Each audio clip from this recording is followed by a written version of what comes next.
L'histoire commence avec une équipe de Navy SEALs qui doit libérer un espion de la CIA détenu par l'armée syrienne. Mais après avoir réussi à libérer l'otage, le chef d'équipe John Clark découvre qu'il ne se trouve pas dans le quartier général de l'armée syrienne, mais en Russie. Se rendant compte de leur erreur, il prévoit de quitter les lieux immédiatement.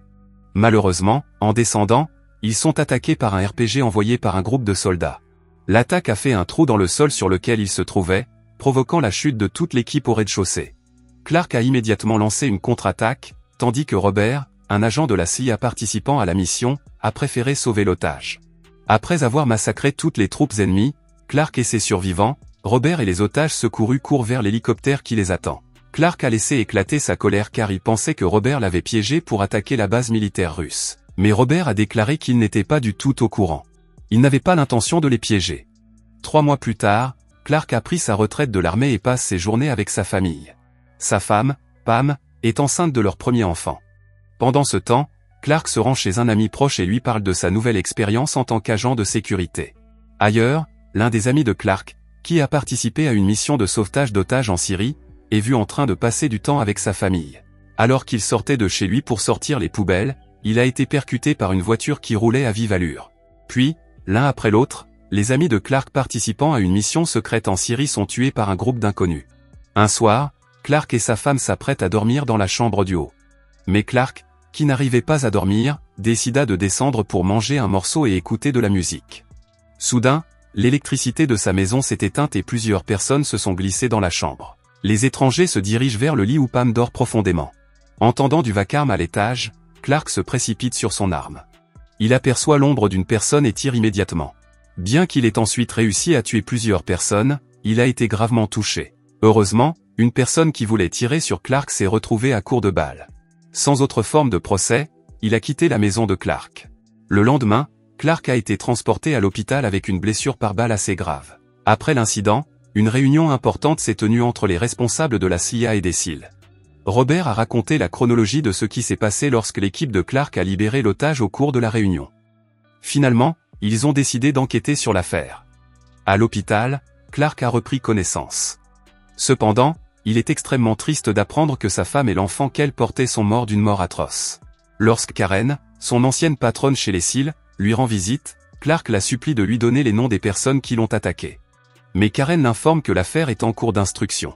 Elle ne sait pas qui est à l'origine de l'attaque. Quelques jours plus tard, Karen reçoit une invitation pour une réunion à huis clos avec Robert et le secrétaire à la défense Thomas Clay à Washington DC. Robert leur apprend que les assassins de la femme de Clark sont des soldats russes membres du FSB, Service fédéral de sécurité de la Fédération de Russie. Ils ont agi ainsi pour se venger de l'attaque menée par l'équipe de Clark contre le siège du FSB à Alep, en Syrie. Pire encore, l'Amérique a classé l'affaire car elle ne voulait pas causer de problème avec la Russie. Cependant, Karen n'a pas pu accepter cette décision. Le temps passe, Clark suit toujours des séances d'entraînement pour retrouver sa condition physique. Jusqu'au jour où Karen vient lui annoncer que les auteurs de l'attaque sont des soldats russes. Mais l'affaire est classée. Inquiète pour Clark, Karen lui remet les dossiers et les photos d'un fabricant de passeports nommé André. C'est lui qui a aidé l'armée russe à entrer en Amérique. Il est donc fort probable qu'André connaisse le cerveau de l'attentat qui s'est produit.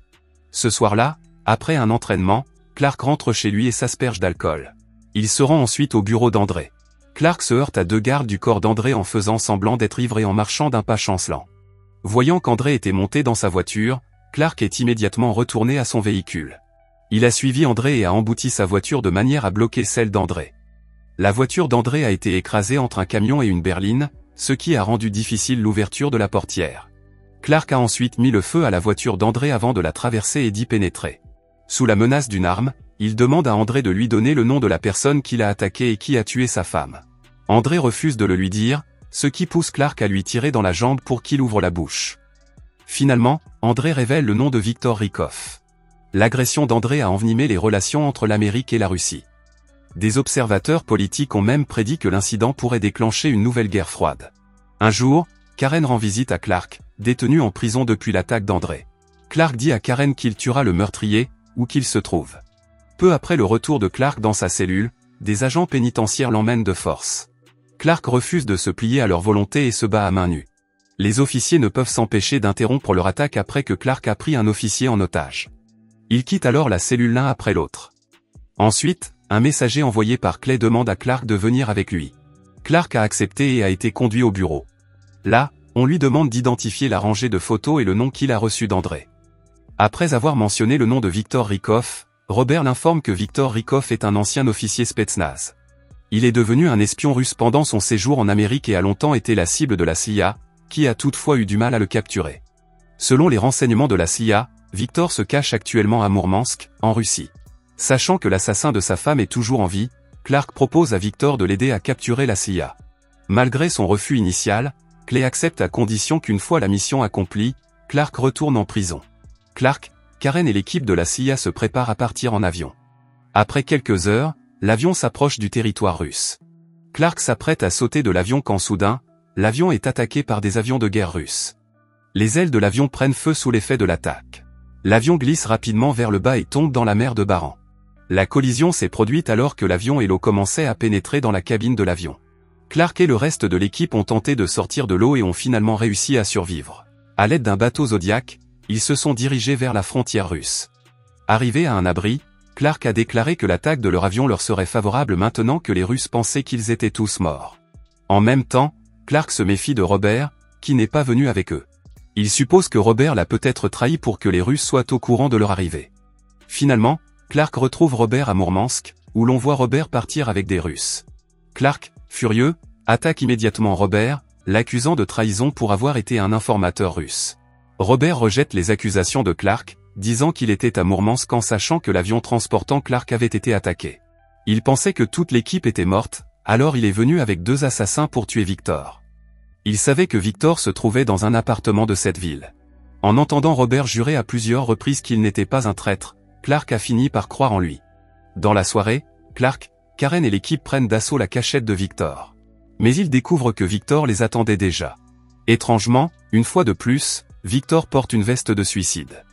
Assis et tenant le déclencheur d'une bombe, Viktor déclare que Clark et ses troupes ne sont que des pions créés par l'Amérique pour faire la guerre à la Russie. Des pions comme eux seront sacrifiés pour réaliser les souhaits du roi. Après avoir fini de parler, Viktor appuie sur le bouton. La bombe explose immédiatement, détruisant la pièce.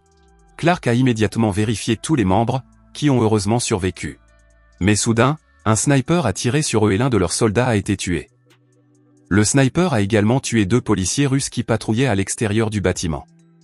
Il est donc certain que la Russie accusera Clark et les autres d'avoir tué les 2 policiers. Le sniper continue de tirer, les obligeant à se cacher dans l'obscurité totale dans les ruines de l'appartement de Viktor.